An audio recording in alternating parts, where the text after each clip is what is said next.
बिस्मिल्लाहिर्रहमानिर्रहीम। मेरे तमाम देखने वाले नाजरीन अस्सलाम वालेकुम। मैं हूं शिराज मुगल, आप देख रहे हैं मेरा यूट्यूब चैनल। नाजरीन, आज इस वीडियो में आपको बताऊंगा डॉक्टर आफिया पर कितने जुल्म हुए, डॉक्टर आफिया को कहां से उठाया गया और कहां ले जाया गया।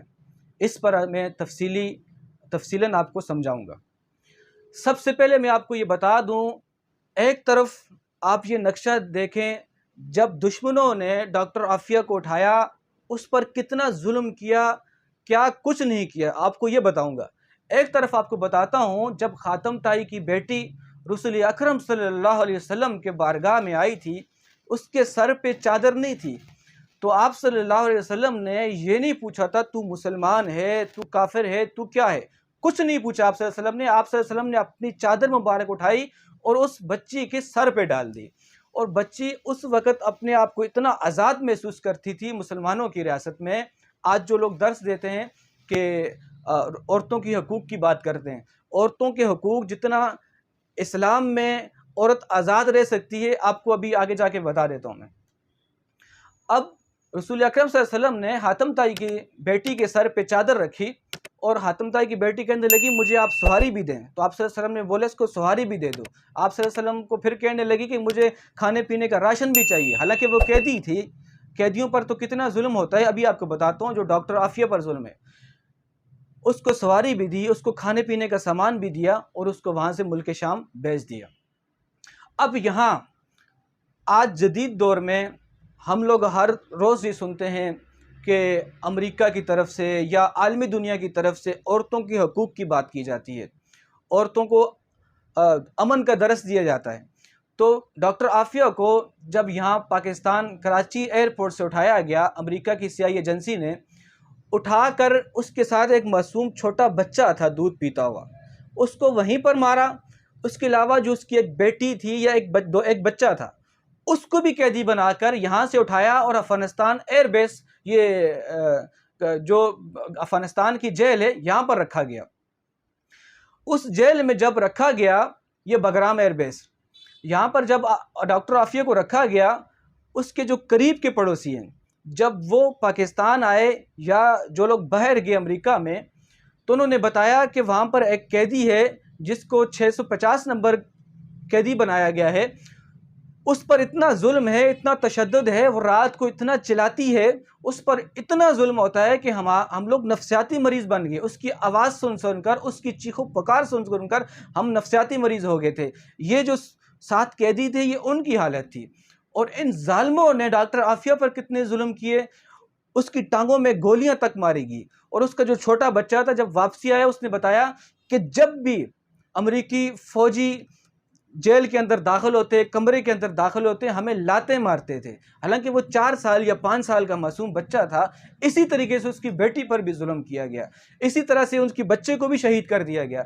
हालांकि डॉक्टर आफिया का जुर्म क्या था, आज तक वाज़े किसी ने सबूत नहीं दिया कि इसने क्या जुल्म किया है। सिर्फ जुर्म यही था कि मुसलमान थी, जुर्म यही था कि मुसलमानों की सपोर्ट करती थी।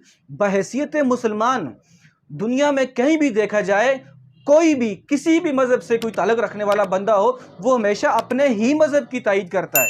तो डॉक्टर आफिया भी अमेरिका में जाके या इसके अलावा पाकिस्तान में जो प्रोग्राम किए थे, उसने मुसलमानों की तायीद की थी। तो उसमें गलत क्या था? आज अगर हिंदू अपने मज़हब पर रह गए, वो अपने मज़हब की तायीद करता है, तो उसमें गलत क्या है? आज यहूदी औरत हो या मर्द हो, वो अगर अपने मज़हब के प्रचार के लिए आवाज़ बुलंद करे, तो उसमें गलत क्या है? वही काम डॉक्टर आफिया कर रही थी, उसका जुर्म यही था। हालांकि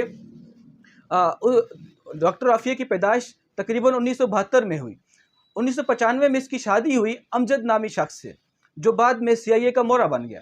2002 में जब उसने MIT, जो अमेरिका की यूनिवर्सिटी है, वहाँ से PhD की, वहाँ से $5000 का अवार्ड भी जीत लिया, अमेरिका से ही। लेकिन जो उसकी रिसर्च थी, उसकी रिसर्च की वजह से मुसलमानों को बहुत सारे फ़ायदे होने थे। अब अमेरिका ने ये चीज़ देख ली थी, चूँकि ये मुसलमानों को फ़ायदा दे रही है। हालांकि अगर कोई हिंदू है, वो हमेशा हिंदुओं को फ़ायदा देगा, अगर कोई यहूदी है, वो हमेशा यहूदियों को ही फ़ायदा देगा। तो ये बहैसियत मुसलमान अगर मुसलमानों को फ़ायदा दे रही थी, उसमें गलत क्या था? तो ये अफ़गानिस्तान की जेल में रखा। फिर जब दुनिया पे बात आया होगी, आहिस्ता आहिस्ता बात खुलने लगी। छुपा के रखा हुआ था, किसी को पता नहीं था कि अमेरिका ने उठाया है। हालांकि हमारे लिए शर्म की बात है, हमारे हुक्मरानों के लिए शर्म की बात है, हमारी कराची एयरबेस से और बाहर की दुश्मन मुल्क की एजेंसी उठा के उसको लेगी, हमें खबर ही नहीं है। कई सालों बाद वहाँ से एक सहाफ़ी आई थी जिसने बताया था कि इस तरह की एक औरत है जिस पे बड़ा तशद्दुद होता है। फिर बाद में जब पर्दा खुला पता चला वो डॉक्टर आफिया है। फिर जब आवाज़ निकलने लगी तो यहाँ से इसको उठाकर फिर अमेरिका जेल में मुंतकिल कर दिया गया। अब अमेरिका के अंदर जो उस पर जुल्म हुआ, जो तशद्दुद हुआ, उसके सरों पर शराब तक डाली गई। उस पर कुछ टाइम पहले जो एक खबर चली थी, उसके ऊपर जानबूझकर चाय गिरा रही, उसका सारा जिस्म जो है, सारा जो चेहरा था वो जला दिया गया और 86 साल की डॉक्टर आफिया को कैद सुना दी गई। यहाँ रहकर क्योंकि अदालत शायद काम ना कर सकती, वहाँ अदालत उनकी अपनी मर्जी की है। जो लोग ये दर्ज देते हैं कि वहाँ की अदालतें हमेशा मेरिट पे फैसला देती हैं, तो आप ज़रा मेरिट देखें। डॉक्टर आफिया को कोई जुर्म नहीं था, बहैसियत मुसलमान यही जुर्म था कि मुसलमानों की तहरीक करती थी। उसको 86 साल की कैद सुनाई गई, वहाँ पर रखा गया, उस पर पे दर पे जुल्म किया गया। कुछ टाइम पहले उसकी बहन को जब उससे रब्ता हुआ किसी तरीके से, हालांकि जब उससे रब्ता करवाते हैं उसकी बहन से भी हमारे पाकिस्तानी लोग डॉलर लेके उससे तब रब्ता करवाते हैं। यह हमारे लिए शर्म की बात है। ये मुसलमानों की बेटी है, ये मुसलमानों की बहन है, ये मुसलमानों की माँ है।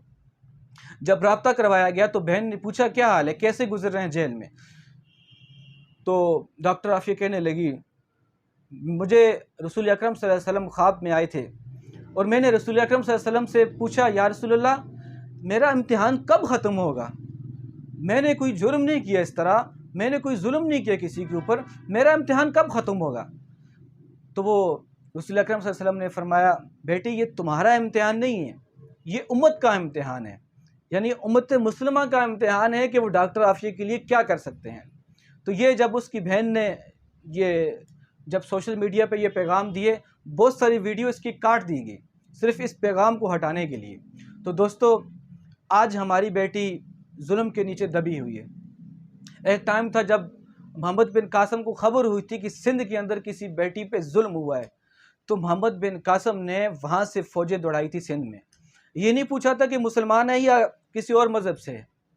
आज हमारी शरीयत भी ये कहती है दुनिया के किसी कोने पे जुल्म हो, चाहे वो मुसलमान हो या ना हो। मैं सिर्फ बहैसियत मुसलमान, खाली मुसलमानों होने की हैसियत से मुसलमान बेटी की इज़्ज़त पे बात नहीं कर रहा। मैं तो ये कह रहा हूँ कि अगर किसी और मज़हब से भी कोई बेटी हो उस पर इस तरह का जुल्म नहीं होना चाहिए। तो आज हमारे हुक्मरान, कुछ टाइम पहले जो बहुत ज़्यादा आवाज़ें चल रही थी, अगर यहाँ से ख़त लिखा जाता तो शायद वहाँ से छूटने के इम्कानात होते, लेकिन हमारे हुक्मरानों ने अफसोस दर अफसोस उस वक़्त भी कम, मैं समझता हूँ कि बुज़दिली का मुज़ाहिरा किया, जो मैं मतलब नहीं बयान कर सकता, शायद मैं खुल के आगे मैं नहीं बयान कर सकूँगा। तो अल्लाह ताला से दुआ करूँ अल्लाह ताला हमें ऐसे हुक्मरान दे कि हम भी कुछ ऐसा अमलन तौर पर कुछ ऐसे